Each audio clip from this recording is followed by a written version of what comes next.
We finally have a banned and restricted announcement on Monday that people have been clambering for a while with Standard.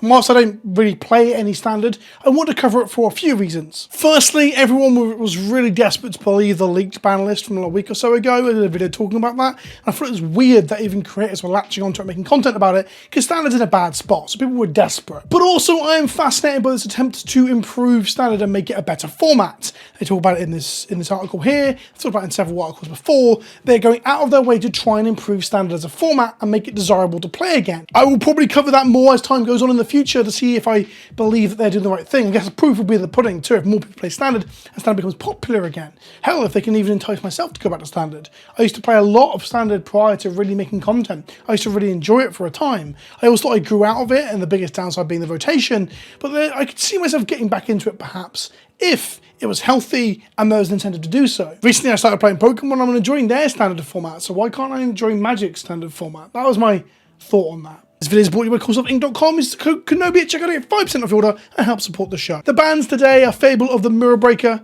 Reckoner Bankbuster, and Invoke Despair. I'm going to talk directly about the bans and then a little bit about what they said around it afterwards. Fable of the Mirror Breaker is just too goddamn good, right? For the reasons they mentioned, including high play rate, this card is banned. They mentioned its ability to generate resources, card flow, and must be kill threat is unmatched at its level of efficiency. I did say in the video where I was playing with CGB, where we were playing Gladiator, I asked him, do you ever think this would be banned? I think he didn't believe it would be, but I could see this getting banned in the format because Kiki on the back end with a mana cost is just a small cherry on top of a stupid Saga on the front. It makes a body that then generates mana, it then loots for you, and then it flips into a Kiki downside. The card is nuts. Everyone missed it, myself included. I thought the card would be alright. I didn't think it would be format defining, which it is. It's seeing play across multiple formats, including Pioneer and Standard. The card is nuts. They noted that there's been a prevalence of red-black decks, red-black X decks, 3-colour decks based around the red-black shell, and they think that Kiki's Fable is the reason for that. And I can see it. I think it's one of the best red spells ever printed, perhaps the best red enchantment ever printed. I mean, I guess there's Sulfuric Vortex and Blood Moon and a few others. Tell me if you think there's a better red enchantment than Reflections of Kiki. Let me know in the comment section below. I keep calling it all different things, Fable, Reflections. I really should consistently just call it Fable of the Mirror Breaker, right? So I'm not shocked. That's the one I kind of thought would be going today. I think it propels everything else. Decks like including decks that use Shouldered, for example, are propelled by this and perhaps Invoke Despair as well. No surprises there. That would be the one I would have bet money on. Reckoner Bankbuster, I haven't been playing Standard, but I've seen it in other formats like Gladiator be a staple. And when you're colourless and ubiquitous, when you are able to do all the things you need to do in any colour, and thus a lot of decks can play it, you become a problem. They said to promote more diversity and give power back to other card types in different colours, Reckoner Bankbuster is banned.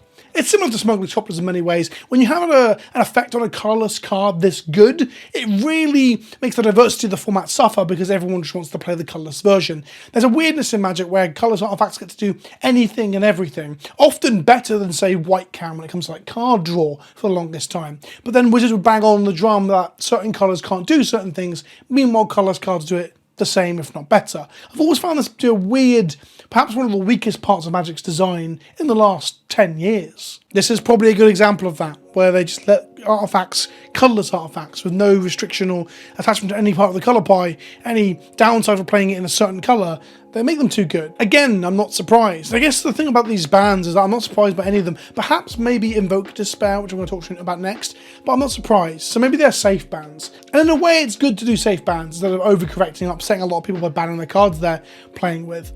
Although, that's a point, right? Who's actually playing Standard and Paper? I guess they're only playing it on Arena. Invoke Despair is a 4-black pip sorcery. So for this to get banned in a Standard format does make me laugh. Especially when it's not even in a mono-black Devotion shell necessarily. It's seeing play in 2-colour decks as well. Oh, and I just checked. When your Grixis mid-range, your 3-colour blue, black, red decks are playing 4 copies of this, the card might be a bit too good. They talk about it being a premier curve topper, and they talk about how it's there's not really much counterplay to it. Or should I say, it plays around the counterplay traditionally with black decks, that if you're playing a lot of creature removal, Planeswalkers are better. If you're playing a lot of creature removal and your opponent's playing on the stack, spell-based combo, for example, not that that's an example in black standard right now, I believe. But the point is, normally you can play around black by playing things that their cards that interact well with. Enchantments, spell-based combo. In the case of Invoke Despair, it kills creatures, enchantments, and planeswalkers. And if they don't have any, it just creates card advantage. A card advantage spell with removal attached to it. The card does a lot. I am surprised by this one's ban. I would never have assumed this would have got to the power level that it has. I've seen people playing it.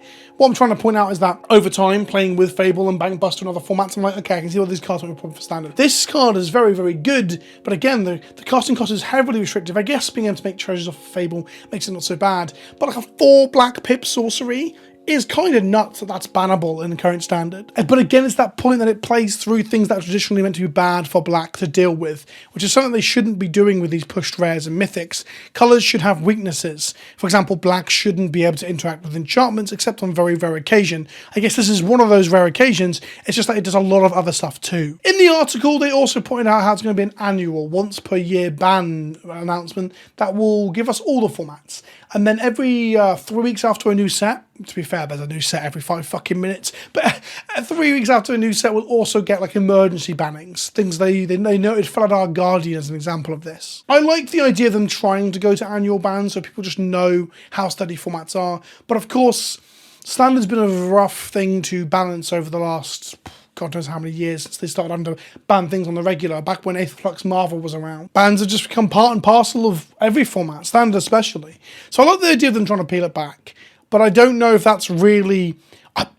It's a good idea, but is it really achievable considering how much of a emergency ban 3 things here to set the whole thing in motion? I guess time will tell, but I do really like the idea that they're trying to make standard more desirable to play.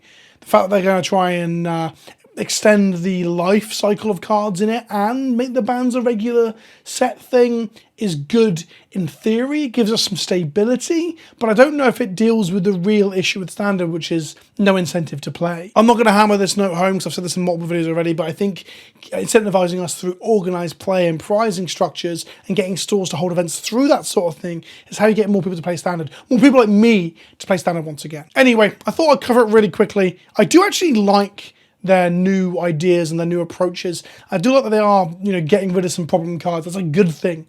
The only problem is that I guess standards bans do suggest that we've got an issue with design where things are just overtuned.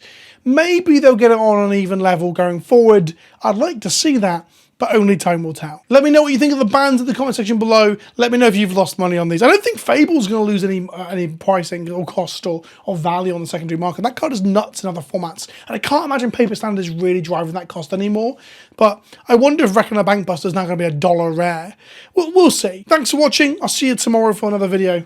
Ta-ta for now.